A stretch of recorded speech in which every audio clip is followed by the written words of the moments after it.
What's up, everyone? Welcome back to the channel. Hope you're doing well. Hope you're feeling good. Hope you're in a good place, a good spot, a good seat. Wherever you are right now, maybe you're laying down. Maybe you're laying down with a phone like this, or maybe you're hunched over. That's bad for your back. Or maybe I don't know. You got me on the TV. Wherever you got me, and wherever you're watching, thank you for tuning in.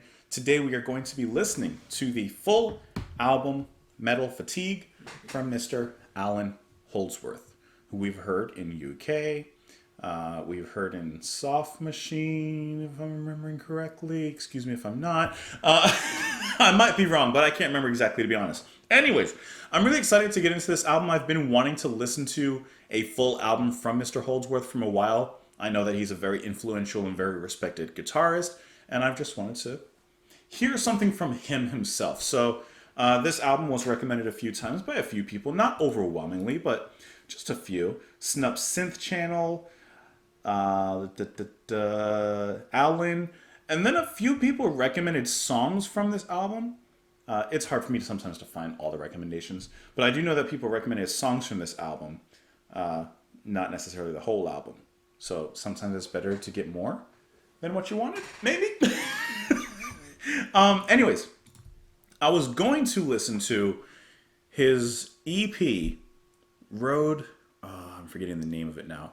I was going to listen to that one, but I just decided to listen to this one. So that's really where that went. I think it was Road Games. So anyways, we're going to go ahead and dive into these 6 tracks. There's not a lot of tracks here. I do see that track 5, the Unmerry Go Round, is 14 minutes. Excited to see what happens in there. But otherwise, let's give it a run. Let's give it a listen. We'll talk about it after each song here. Let's just go ahead and dive right in. I'm excited to give it a listen. Hope you guys are as well. Let me pull my volume right down here. Get a set. And let's open up with the first and title track, Metal Fatigue. Let's go.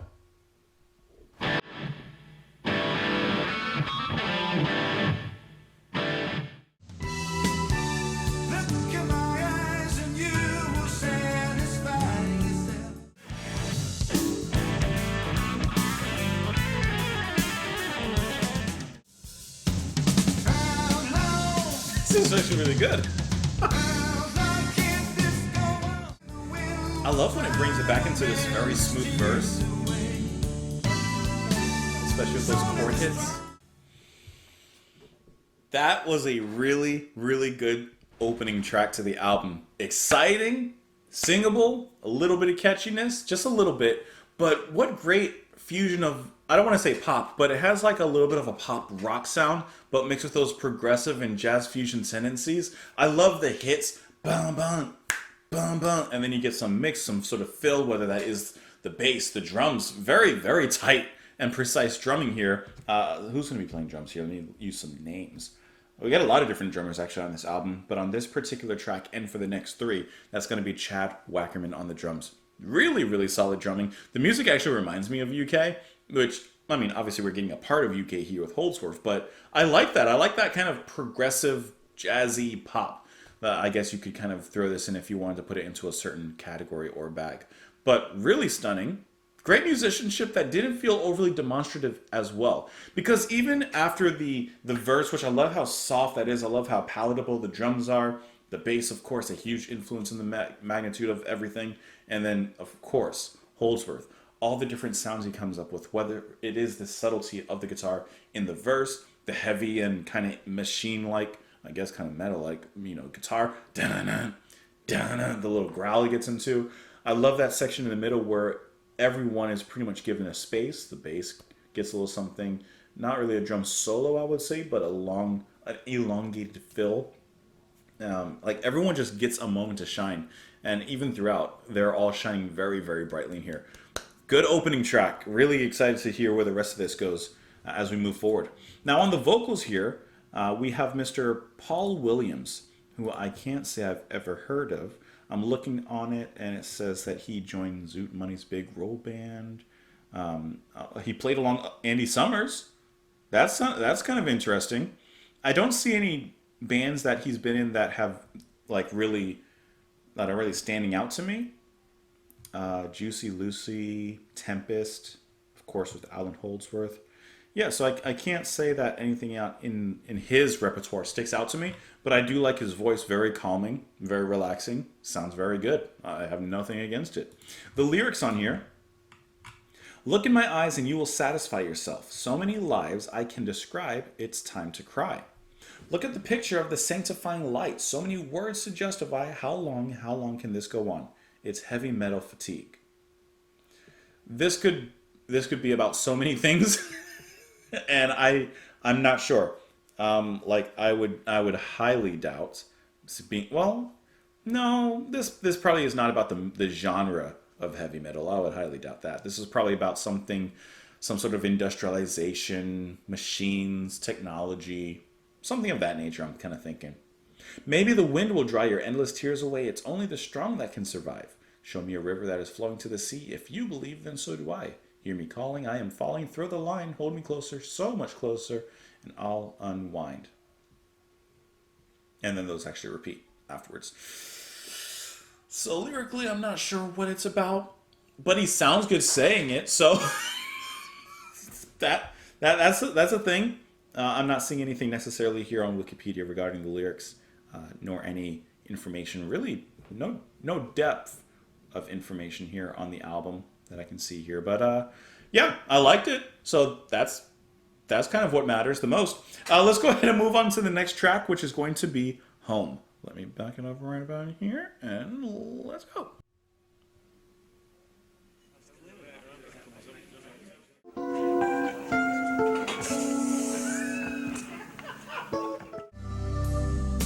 That bass.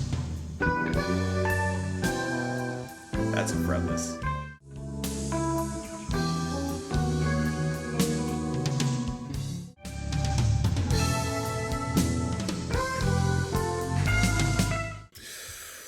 Okay, Home is one of those tracks I just like stop thinking. I just turn my mind off and I'm just listening and having a wonderful time listening to that.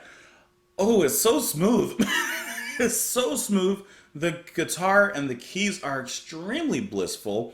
And once again, I love those hits within the notation, within the rhythm. This ba ba ba, and it kind of gets back into ba na. Like, I love the way that those jazz fusion hits are included in here. I think that in a way it's slightly demonstrative, but definitely not in any sort of exuberant way. It's kind of done much more subtly. It's much more done closer to the heart here. And the way that the band is playing around and maneuvering, whether this particular track came from a jam or actually writing it down and putting it down to composition, however it came about, the way that they're all working around each other is just this really, really wonderful stew in which all the ingredients just add a certain flavor and a certain context, really, to the whole dish as a whole. Like, for example, let me find Jimmy Johnson. He's playing bass on this particular track. He's definitely playing fretless. Now, he's known for his work with James Taylor, of course, Allan Holdsworth, the Flim, and the BBs. I've never heard of most of them. Regardless, his bass playing is so well kept and warm, and so it feels, it actually brings about a certain emotion, especially in the beginning.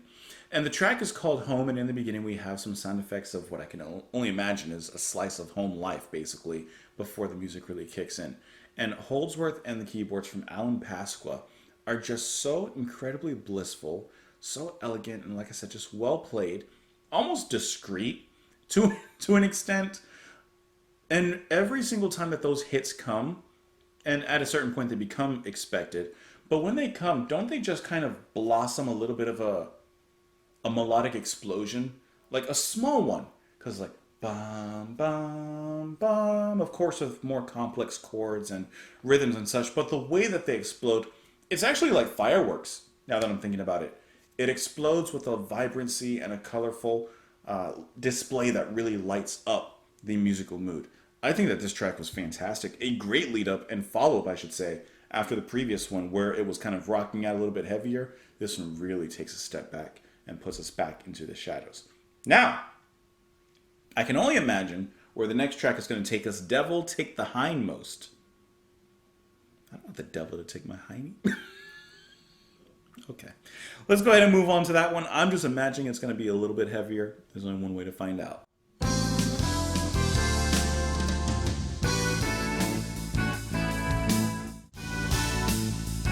could not follow that at all.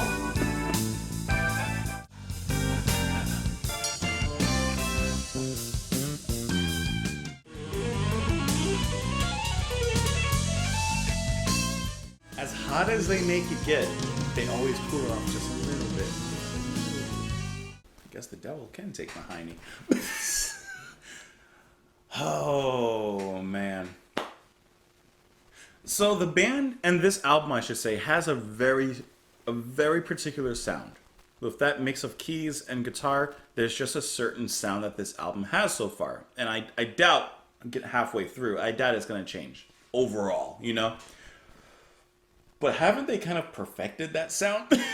Like they're kind of squeezing the orange. Why did I do this for an orange? They're squeezing that orange and getting all the juice out that they can out of it, using what they have, what they know, and of course expanding that particular bubble. And it hasn't popped yet. So I like how we have that very peculiar groove in the beginning, and then at the very end they revisit it, right? Dun dun dun dun dun dun. Like I like that a lot. It's something to hold on to. And then as soon as that first part of that ends, it starts chopping it up. The hits are coming incredibly random, at least for a first-time listener. Like, they're just falling apart, it seems like out of place, but actually the music's falling into place as it gets into its main groove in the whole middle section of this, which is just incredibly good. Especially the drums, once again, Wackerman on that. Every time that he got down at the double bass, like at the end of the rhythms in those parts, just very powerful. The guitar, of course, Holdsworth is, I know I'm repeating myself a little bit, but he's really creating this really great balance between subtlety and then the just powerful overcharge.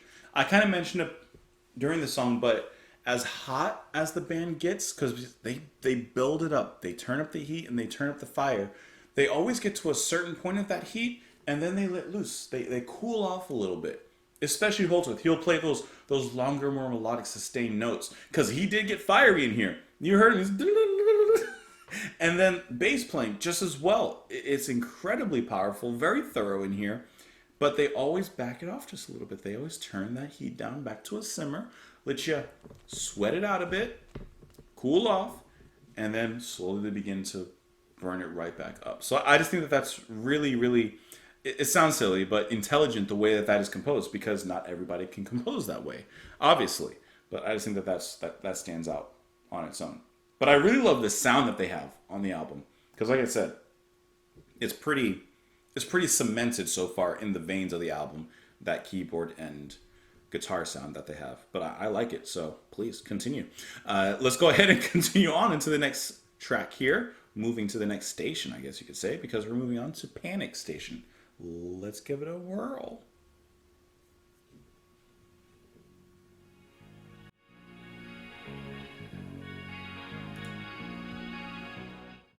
Can I see around my replay? Now feel I'm going on me.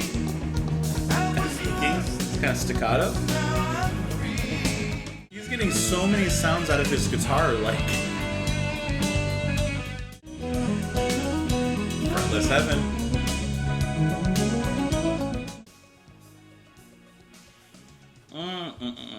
This is kind of a nice way to kind of bookend these last four tracks, because the first had singing, then it was instrumental, and now this one had the return of Mr. Paul Williams on the vocal department.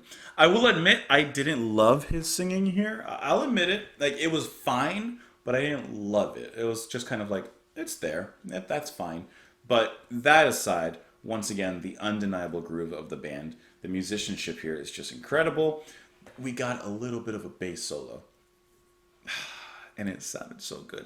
You could actually listen to it, and it really sounded like the bass kind of just came out of the ocean like this wonderful dolphin, did a little and then went back down to the ocean. That sounds silly, but I just mean it in the way that it was playing beneath the waves of the music. Just very, very grooving with it, just kind of chilling in the waves.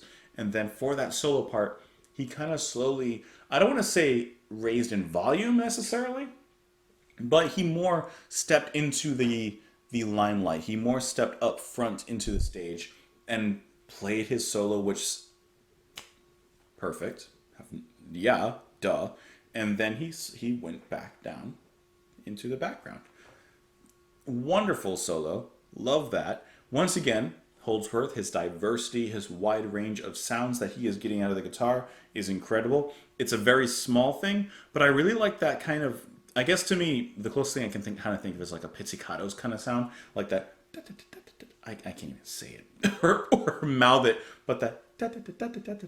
It's a very small element in there, but it just sounds so nice and so bright within the music. I just think that's a fantastic track. Like I said, the singing, I don't care for it, but it doesn't necessarily make it worse, if that makes sense. Lyrically, can I see or am I really blind? I feel I'm going nowhere. What do I care? I just know something's got to go. It feels like panic stations. I need revelations. You get to me. I was lost. Now I'm free. Free. Okay, so he's panicking. He's feeling a little bit lost, but he's saying this person gets to him. Okay, that's fine. Is it fate that gives us all mental aggravation? Or is my vision of you fading? You get me. I was lost. Now I'm free. Free. Can't you hear me? Can't you hear me? Honestly, the lyrics, fine. However, I am excited to get into this 14-minute track, the Unmerry Go Round. I'm really curious to hear, okay, I always say with long tracks, it has to be worth that duration. So is this going to be worth the 14 minutes? I'm excited to find out. Let's go ahead and let it run. Boom! Kind of sounds like Tangerine Dream. Just this.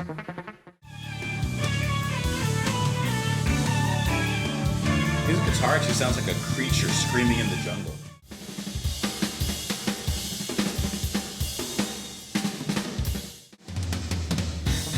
That was a great re-entry into the atmosphere. That was a yes.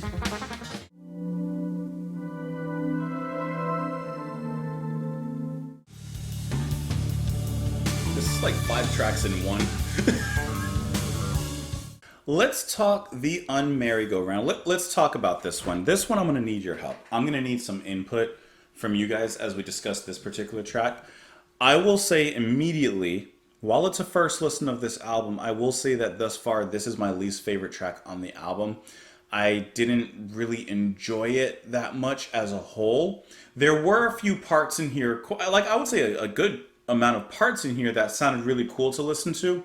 But I didn't see that it justified the runtime. It sounded like a bunch of random stuff that was just kind of cut, copied, and pasted together. A lot of the transitions, I would say most of the transitions, just felt very awkward and immediate without any sort of like context towards it. Which sometimes that does work. Sometimes the shock value of a transition does work. I feel that most of them don't work in this case. The ambient section leading into the section right after that would probably be my favorite part of this track. But even then, if I'm being 100% honest, even the little bit of ambient section that was in the middle, even that felt kind of tacked on. It didn't even sound that great to me. It genuinely just kind of sounded like keys being quietly faded in and out, but like kind of random keys. Like, I don't know. I didn't feel heart in this particular one. This one actually left me a little bit cold. And the drum solo, I felt it went on too long and it didn't have anything to say. Now, this is just me personally, but when it comes to drum solos, they're really fun to see live. You know, there's a certain live performance element to that doesn't always translate too well to a studio. And here it just feels very superfluous. Like it just doesn't really add anything. It's just like, oh, there's a drum solo. And we're playing fast, we're playing slow, we're lowering the volume, we're heightening the volume. Like, there wasn't anything in there I really liked. I really did like the drum solo, the end of it, as it was transitioning into that really, really nice and heavy shuffle, and then it got into the music after that. I did think that transition was extremely well done. And like I said, the transition from that ambient section into the next one was also really well done, even though there was a little bit of a shock factor there as well. It felt deserved, and it felt earned and satisfied musically.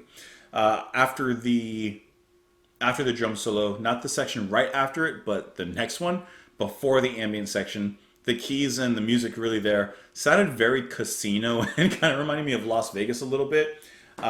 It was kind of cool, but once again, this just feels like a bunch of different ideas that no one idea is really well thought out and then expanded into like a full song or piece.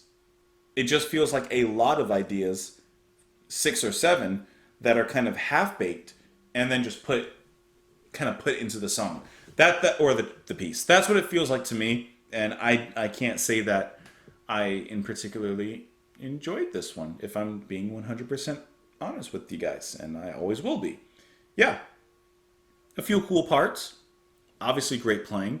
I kind of like what I would say is like this kind of jungly, metallic-y opening section, like especially with the drums, of course, Allan's guitar, and then I would assume that it's the keys that's doing that kind of harsh sound, that boom boom, like those growly chords. I do think that was interesting, and I would have liked if that was kind of expanded further on, but I don't know. This just feels like a lot of ideas crammed into a 14-minute track for the sake of being crammed into a 14-minute track, and it just doesn't really make sense. It doesn't feel like anything. It leaves me a bit cold if I'm being 100% honest. However, the track is called the Unmerry Go Round, so maybe I wasn't supposed to have a good time. All right, let's move into the next track, which is going to be the final track of the album. That is going to be In the Mystery. Let's go ahead and let that one ride.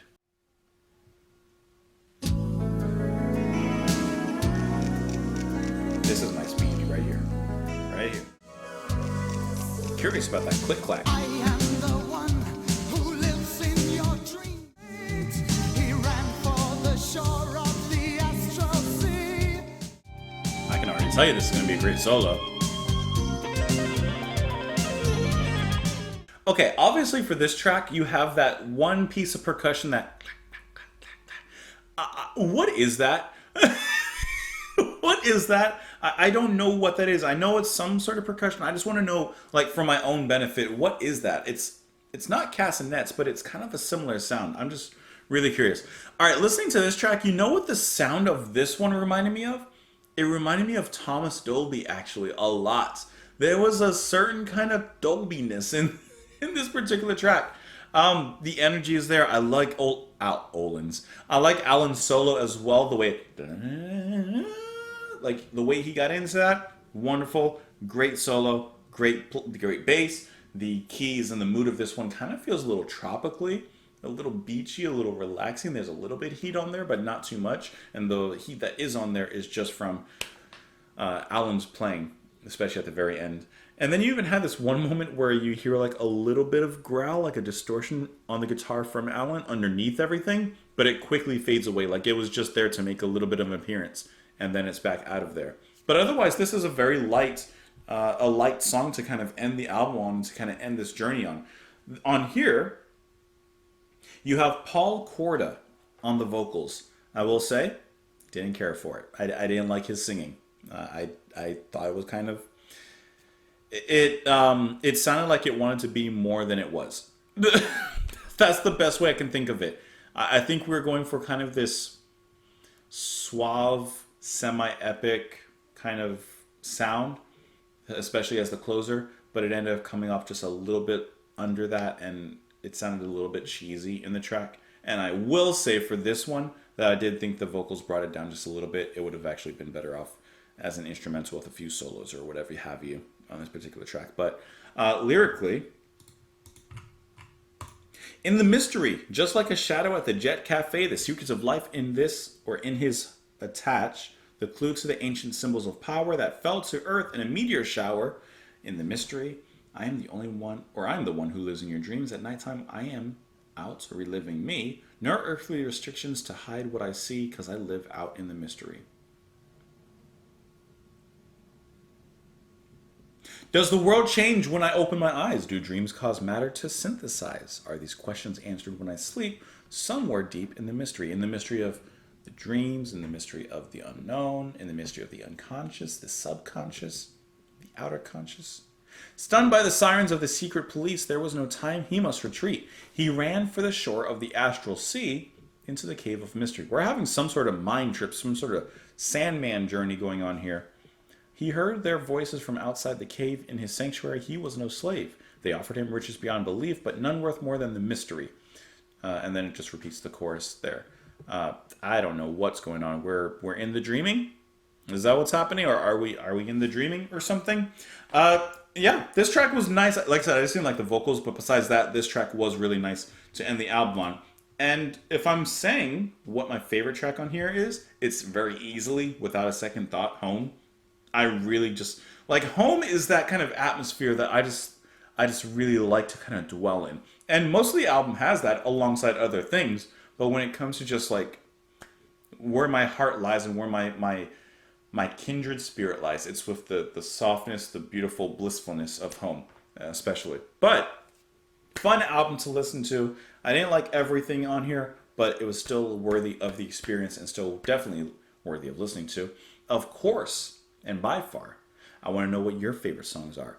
What other album from Allan Holdsworth is worth listening to? What is your favorite Holdsworth album? So I'd like to read those in the comments. Of course, before you leave, if you've gotten this far, you have to like the video. Like, you have to. It's pretty much a rule at this point. Subscribe if you haven't. You can follow me on Twitter and support my channel and what I do on Patreon. But otherwise, please enjoy the rest of your day. Enjoy the rest of your evening. I'll talk to you guys later. Have a wonderful one. Bye. Bye, guys.